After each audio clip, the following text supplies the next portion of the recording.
Comme nous l'avons dit, la promesse à laquelle notre texte nous renvoie ce matin est celle de la venue du Fils de l'homme à la fin des temps. Tout le chapitre 13 de l'Évangile de Marc en parle. Et selon le passage que nous avons lu, cette promesse dont personne ne sait ni le jour ni l'heure de son accomplissement, sauf Dieu le Père, cette promesse doit susciter en nous une attente ardente et vigilante. C'est tout le sens de cet impératif de Jésus, veiller. L'image de la veille qui est utilisée dans cette petite parabole que nous avons entendue, c'est celle du portier qui garde la maison des intrus et qui attend le retour de son patron. Nous pouvons aussi parler, c'est aussi dans le langage biblique, parler de sentinelles qui se tiennent sur les murailles de la ville pour guetter l'arrivée des adversaires ou aussi des émissaires. Et nous pouvons également aujourd'hui évoquer l'image de la vigie qu'Emmanuel Macron a employée il y a 2 ans pour parler justement de la place des protestants dans la République. Je vous avoue que ce Robert que je suis avait besoin d'ouvrir son petit Robert pour savoir de quoi il s'agit. C'était la première fois que j'entendais ce mot vigie. Je n'avais pas entendu ça auparavant. Cette image d'un matelot placé en poste d'observation tout en haut dans son panier pour scruter l'horizon, pour voir la terre qui est là quelque part, est également une très belle image pour parler de ce thème de la veille. D'autant plus que le mot vigie est évidemment lié à celui de la vigilance, donc tout le thème de ce texte de ce matin. Mais j'ose quand même corriger les propos du chef de l'État en précisant que selon notre texte, tous les chrétiens de tous les temps sont appelés à veiller et pas simplement des protestants. Regardons donc de plus près ce que nous pouvons dire aujourd'hui sur cette vocation de nous tous de veiller. La première chose que nous pouvons nous demander en ce premier jour de l'Avent, c'est qu'attendons-nous en veillant ? Évidemment, nous attendons la venue du Christ, nous attendons la venue de Noël. Mais en disant cela, il me semble que nous sommes obligés de situer cette venue quand même dans le temps. Je m'explique. Comme nous l'avons dit, le chapitre 13 de l'Évangile de Marc, qui est une mini-apocalypse, situe la venue du Christ dans le futur, à la fin des temps. Nous en avons beaucoup parlé dans notre parcours des ateliers bibliques autour du livre de l'Apocalypse. À la fin du 1er siècle, dans un contexte de persécution, les chrétiens attendaient ardemment l'avènement de leur Seigneur dans la gloire. L'attente brûlante était presque vitale pour leur existence à ce moment-là dans l'histoire. Mais nous, qui vivons 2000 ans après, nous ne pouvons pas dire aujourd'hui que nous expérimentons cette brûleur de l'attente de la fin des temps comme eux au 1er siècle. Nous en parlons, mais ce n'est pas forcément un aspect central de notre foi. Nous pouvons aussi conjuguer la venue du Christ au passé, et c'est ce que nous faisons lorsque nous célébrons chaque année Noël et ce temps de l'Avent. Nous faisons mémoire de la venue du Christ dans ce petit enfant né à Marie il y a 2000 ans. Nous parlons à ce moment-là de ce fondement historique de notre foi en disant que Dieu s'est incarné dans notre monde. Dieu a planté sa tente, comme il est dit littéralement dans l'Évangile de Jean, en la personne de Jésus-Christ dans notre monde. Et il est devenu, comme nous avons évoqué ce matin, Emmanuel, Dieu avec nous. Mais comme vous le savez tous, si cet événement historique reste simplement une date sur un calendrier de l'Avent que nous commémorons chaque année, sans parler de son actualité dans notre vie d'aujourd'hui, si c'est le cas, cette notion d'une attente brûlante et vigilante se perd quelque part, est absent. Si notre attente de la venue du Christ n'est pas dans le déjà ou le pas encore, n'est pas située utilement dans un événement du passé ou dans un événement du futur, pouvons-nous la situer dans le présent, dans l'aujourd'hui? Je crois que oui, c'est justement tout le sens de ce temps que nous vivons. Notre texte parle d'ailleurs au présent.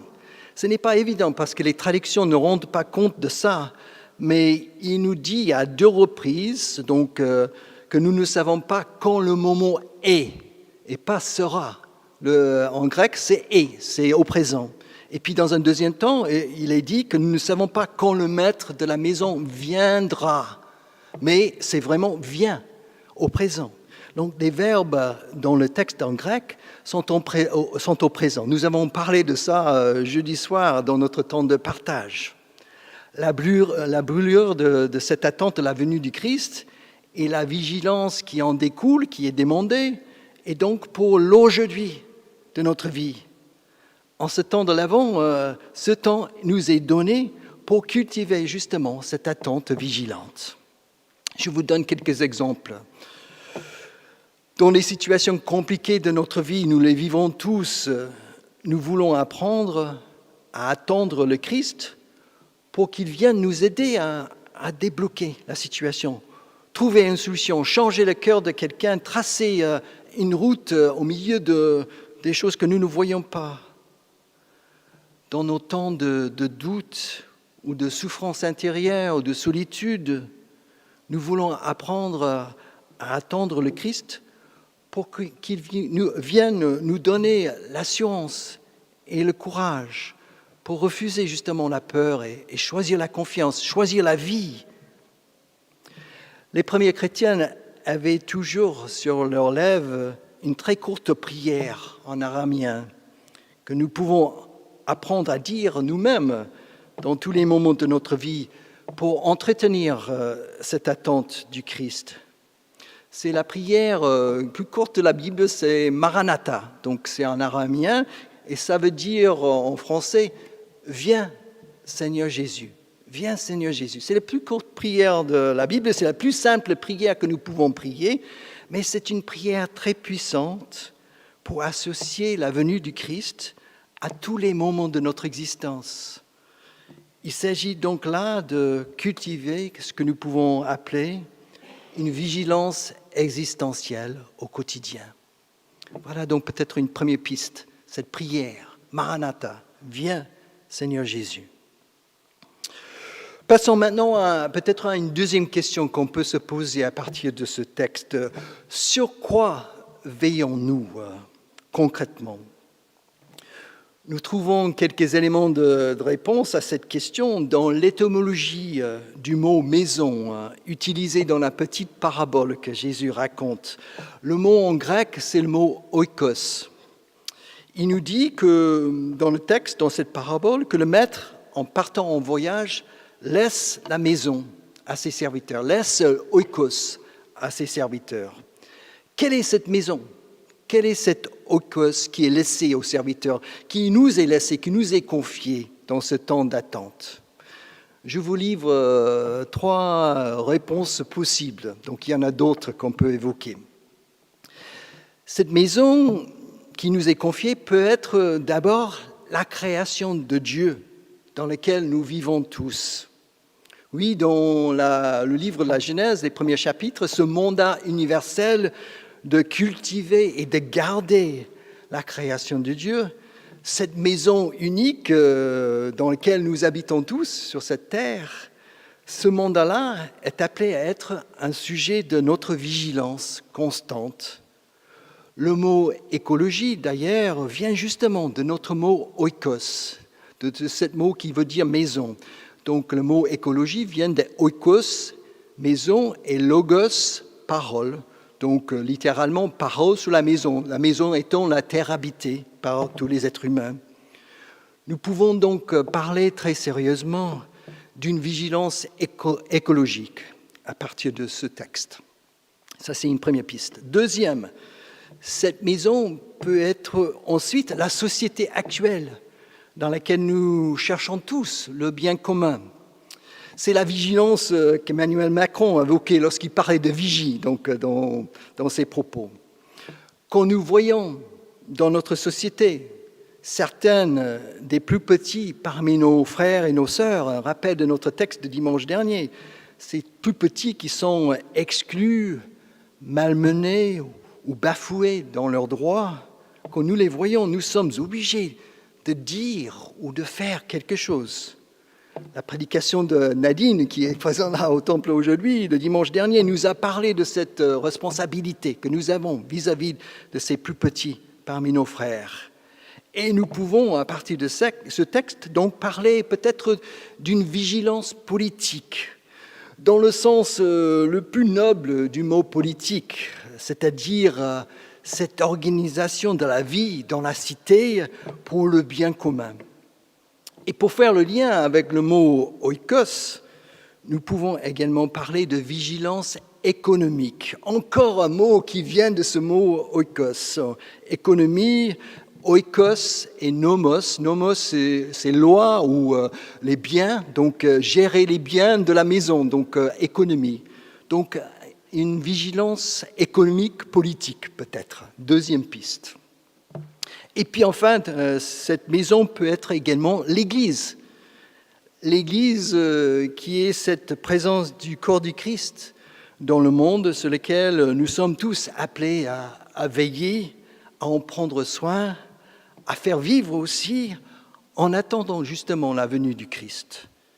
Mais quand je parle de l'Église, je ne me limite pas simplement à la manifestation locale de cette Église, je pense aussi à cette Église universelle, la dimension universelle de cette Église et de cette vigilance nécessaire de sauvegarder son unité, l'unité entre les différents types de chrétiens devant Dieu, dans une diversité pleinement assumée, pleinement respectée, pleinement encouragée. C'est ainsi que nous pouvons dire que ce texte nous incite aussi à une vigilance écuménique. Et voilà encore un dernier mot lié à notre mot oikos. Écuménique vient de oikos et mener. Mener, c'est le verbe en grec qui veut dire habiter, donc l'église habitée, la maison habitée. Donc voilà, troisième vigilance. Donc je vous ai évoqué trois vigilances que nous pouvons peut-être essayer d'entretenir pendant ce temps de l'Avent. Une vigilance écologique, une vigilance politique et économique, une vigilance écuménique. Pour terminer, peut-être une dernière question très pratique, c'est comment faisons-nous cette veille? Comment veillons-nous concrètement? Il nous est dit dans cette petite parabole que le maître qui part en voyage confie aussi à chaque serviteur sa tâche et aussi l'autorité de mener cette tâche à bien. Si nous réfléchissons bien, nous avons déjà entendu récemment ce même langage dans ce temple, dans une autre parabole. C'était il y a 2 semaines où Nathalie a prêché sur la parabole des talents. Donc très proche de cette parabole que nous sommes en train de méditer aujourd'hui. Il y était aussi question dans cette parabole d'un maître qui part en voyage et qui confie ses biens à ses serviteurs selon leurs compétences. Ici, on avait la confiance d'une tâche à chaque serviteur à accomplir et puis aussi avec l'autorité. Et donc, nous pouvons peut-être parler dans ce dernier aspect de cette parabole d'une vigilance vocationnelle. Considérer, comme on a fait il y a 2 semaines, notre travail comme une vocation qui nous est confiée par le Christ en attendant sa venue est une façon très pratique de mettre justement cette attente au cœur de ce que nous faisons au quotidien. Voir notre travail comme une vocation, c'est essayer autant que possible de mettre en pratique l'Évangile dans notre façon d'être et de faire quand nous sommes au travail. Pas simplement le dimanche ou le week-end, mais les 5 autres jours de la semaine. Et cela, comme vous le savez, ceux qui sont dans le monde, qui travaillent au quotidien, cela n'est pas une mince affaire. Cela demande du discernement, de la créativité, de la persévérance et de la vigilance aussi. On ne peut pas s'endormir dans la routine ou dans la paresse. Notre travail est donc une vocation à part entière que le Seigneur nous confie. Et avec cela, nous pouvons dire également que chaque personne a aussi, avec le temps qui lui reste, une place dans l'Église, donc une vocation dans l'Église également. Notre conseil presbytéral est actuellement en train de faire justement l'inventaire de tous les services et tous les ministères qui se font dans notre paroisse, avec l'idée de partager entre chaque conseiller l'un de ces ministères pour qu'il chacun puisse encourager, soutenir, renforcer les équipes qui sont à l'œuvre dans notre monde, dans notre Église. Lorsqu'on voit cette liste, il y a plein de choses qui se passent. Il y a tellement de personnes à l'œuvre, mais il y a aussi des places qui sont vides et qu'il faut aller chercher des personnes. Donc, c'est un moyen aussi de soutenir cette vocation de chacun de nous dans l'Église. Donc, vocation dans notre travail, vocation dans l'Église. Arrivant à la fin de ce temps de réflexion, nous avons vu de différentes manières comment cette promesse de la venue du Christ, qui nous fait entrer justement de ce temps de l'Avent, peut susciter en nous une attente brûlante et vigilante. Notre souhait est justement de vivre ce temps de l'Avent, peut-être en priant chaque jour cette prière qui termine justement le livre de l'Apocalypse, Maranatha. Viens Seigneur Jésus, viens dans cette situation de ma vie, viens dans ma vie aujourd'hui. Nous voulons aussi vivre ce temps en étant conscients et responsables pour les différentes maisons, les différents oikos qui nous sont confiés dans nos lieux de vie. Et nous voulons également, pendant ce temps de l'Avent, nous fortifier davantage dans notre vocation, sens de vocation au travail et aussi au sein de notre paroisse. Amen.